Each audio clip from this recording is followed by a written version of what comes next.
A diagnosis of oral cancer changes everything. Surgery is often the first step, and understanding it helps. Oral cancer surgery removes cancer from the mouth, the tongue, floor of the mouth, cheeks, gums, palate, or lips. For most oral cavity cancers, guidelines describe surgery as the first treatment, giving the best chance of local control. An operation usually combines three parts: removing the tumor, checking neck lymph nodes, and reconstructing what was taken out. The surgeon removes the tumor with a rim of healthy tissue around it, called a clear margin, to reduce recurrence. Oral cancers often spread first to neck lymph nodes, so a neck dissection removes the nodes most likely involved. Reconstruction restores form and function. Tissue from the forearm, thigh, or lower leg can be moved to rebuild the mouth or jaw. The operation happens under general anesthesia and can last several hours, sometimes 8 to 12 for complex reconstructions.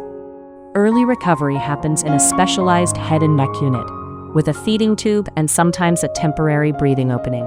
Hospital stays usually range from about 5 to 14 days. Swelling settles, drains come out, and tube feeding continues while the mouth heals. Speech and swallowing therapy is a core part of treatment. Most people return to eating by mouth and speaking understandably.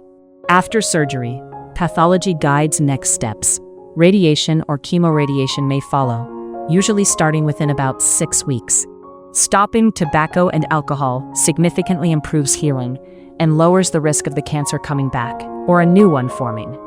Follow-up visits are frequent in the first 2 to 3 years, when most recurrences are found early and are most treatable. Did you know? You can get this treatment abroad at the same quality you'd get in the US or Europe for a fraction of the cost. Ginger Healthcare is one of the world's most trusted medical travel companies.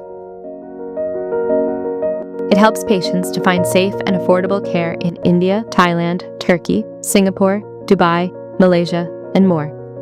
Visit ginger.healthcare or check the description for details.